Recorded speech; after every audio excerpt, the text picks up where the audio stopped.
میں نے تمہیں کب ڈرایا؟ میں تو تم سے محبت کی بات کر رہا ہوں اور تم اسے ڈر سمجھ رہی ہو؟ ارمان نے بے اختیار اس کا ہاتھ پکڑ لیا۔ انزش کو لگا جیسے کسی نے انگارہ رکھ دیا ہو۔ چھوڑے میرا ہاتھ۔ اس نے چیخ کر اپنا ہاتھ چھڑانے کی کوشش کی۔ نہیں چھوڑوں گا، آج تمہیں فیصلہ کرنا ہوگا، تم میری ہو اور میری ہی رہو گی۔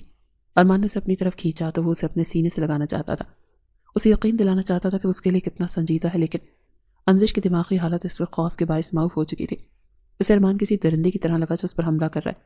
اپنی حفاظت کی خاطر شدید گھبراہٹ کے عالم میں انزش نے اپنا دوسرا ہاتھ اٹھایا اور پوری قوت سے ارمان کے چہرے پر دے مارا۔ چٹاخ تھپڑ کی گونج کچن میں سنائی دے۔ ارمان کا چہرہ ایک طرف کو جھک گیا۔ اس نے کبھی خواب میں بھی نہیں سوچا تھا کہ وہ ڈری سہمی لڑکی اس پر ہاتھ اٹھا سکتی ہے۔ اس کی گرفت انزش کے بازو پر ڈھیلی پڑ گئی۔ انزش کو اپنی غلطی کا احساس ہوا۔ اس کے ہاتھ پاؤں ٹھنڈے پڑ گئے۔ اس نے ارمان کو دھکا دیا جو ابھی تک سکتے میں تھا اور وہاں سے بھاگ نکلی۔ وہ اپنے کمرے میں گھسی اور دروازہ لاک کر کے بستر پر گر کر رونے لگی۔ کچن میں کھڑا ارمان اپنے گال کو چھو رہا تھا جہاں انزش کی انگلیوں کے نشان ابھر آئے تھے۔ اس کی آنکھوں میں اب محبت کی جگہ ضد اور جنون نے لے لی تھی۔ بہت شوق ہے نا تمہیں مجھے رد کرنے کا؟ اب میں تمہیں بتاؤں گا کہ ارمان احمد کیا چیز ہے۔ تم نے شرافت کی زبان نہیں سمجھی، اب جو ہوگا اس کی ذمہ دار تم خود ہوگی۔ اس نے مٹھیاں بھینچ لیں۔ اس کے اندر کا مرد جاگ اٹھا تھا جسے اپنی تذلیل کسی صورت برداشت نہیں تھی۔ ساری رات انزش خوف کے مارے جاگتی رہی۔ اسے لگ رہا تھا کہ ارمان دروازہ توڑ کر اندر آ جائے گا، لیکن ایسا کچھ نہیں ہوا۔ صبح ہوئی تو اس نے سکھ کا سانس لیا۔ اس نے سوچا کہ شاید ارمان کو اپنی غلطی کا احساس ہو گیا ہو اور وہ شرمندہ ہو۔ وہ جلدی جلدی تیار ہوئی تاکہ کالج جا سکے۔ وہ ارمان کا سامنا کرنے کی بھی ہمت نہیں کر رہی تھی۔ وہ دبے قدموں سیڑھیاں اتری۔ لاؤنج خالی تھا۔ اسے لگا راستہ صاف ہے۔ وہ گیٹ کی طرف بڑھی۔ جیسے ہی وہ گیٹ سے باہر نکلی ارمان کی گاڑی اس کے راستے میں آ رکی۔ انزش کا دل حلق میں آ گیا۔ اس سے پہلے کہ وہ پیچھے مڑتی ارمان گاڑی سے اترا۔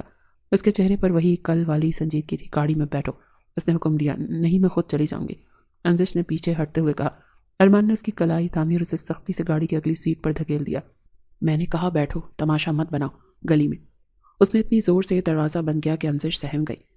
ارمان ڈرائیونگ سیٹ پر بیٹھا اور گاڑی کو پوری رفتار سے دوڑا دیا۔ ہم کہاں جا رہے ہیں؟ یہ کالج کا راستہ تو نہیں ہے، انزش نے خوفزدہ ہو کر پوچھا۔ چپ چاپ بیٹھی رہو، جہاں جا رہے ہیں وہاں پہنچ کر پتہ چل جائے گا۔ ارمان نے اسے گھور کر خاموش کروا دیا۔ انزش روتی رہی، منتیں کرتی رہی کہ اسے گھر چھوڑ دیں، لیکن ارمان نے ایک نہ سنی۔ آدھے گھنٹے بعد گاڑی شہر کے ایک فلیٹ کے باہر رکی۔ ارمان اسے بازو سے پکڑ کر اوپر لے گیا۔ فلیٹ کے اندر ایک مولوی صاحب اور 2 گواہ پہلے سے موجود تھے۔ انزش یہ منظر دیکھ کر سمجھ گئی کہ ارمان کیا کرنے والا ہے۔ نہیں ارمان، یہ نہیں ہو سکتا، آپ زبردستی نہیں کر سکتے، وہ چیخی تھی۔ ارمان اسے ایک کمرے میں لے گیا اور 2 ٹوک الفاظ میں کہا، دیکھو انزش، شرافت سے نکاح نامے پر دستخط کر دو۔ اگر تم نے ڈرامہ کیا یا انکار کیا تو یاد رکھنا میں وہ کروں گا جو تم سوچ بھی نہیں سکتی۔ میرے پاس تمہارے لیے کوئی اور راستہ نہیں بچے گا۔ اس نے انزش کو اس طرح سے دھمکایا کہ معصوم لڑکی کی روح کام گئی۔ اسے لگا کہ اگر اس نے انکار کیا تو ارمان اسے یہیں قید کر دے گا یا شاید مار دے گا۔ باہر مولوی صاحب نے نکاح پڑھانا شروع کیا۔ انزش کے آنسو مسلسل بہہ رہے تھے۔ جب اس کی باری آئی تو ارمان نے اس کے کان میں سرگوشی کی۔ ہاں کہو ورنہ، انزش نے ہچکیوں کے درمیان قبول ہے کہا۔ یہ الفاظ اس کے حلق سے کانٹوں کی طرح نکلے۔ نکاح نامے پر دستخط کرتے وقت اس کے ہاتھ کانپ رہے تھے۔ نکاح مکمل ہو گیا۔ ارمان نے مولوی صاحب کو اور گواہوں کو رخصت کیا۔ اب وہ دونوں فلیٹ میں اکیلے تھے۔ انزش کونے میں سکڑی کھڑی تھی۔ ارمان اس کے پاس آیا۔ مبارک ہو بیگم ارمان احمد، آخرکار تم میری ہو ہی گئی، مجھے گھر جانا ہے۔ انزش نے نفرت سے اسے دیکھا۔ ہاں جائیں گے گھر، اب تو ہم سر اٹھا کر گھر جائیں گے، اب کوئی ہمیں الگ نہیں کر سکتا۔ ارمان اسے لے کر واپس گھر کی طرف روانہ ہوا۔ انزش پورا راستہ ہی خاموش تھی۔ جب وہ گھر پہنچے تو دوپہر ہو چکی تھی اور بیگم سریا لاؤنج میں پریشانی سے ٹہل رہی تھی۔ انزش کو کالج سے واپس آنے میں دیر ہو گئی تھی اور ارمان کا فون بھی بند جا رہا تھا۔ جب وہ گھر پہنچے تو دوپہر ہو چکی تھی اور بیگم سریا لاؤنج میں پریشانی سے ٹہل رہی تھی۔ دروازہ کھلا اور ارمان انزش کا ہاتھ تھامے اندر داخل ہوا۔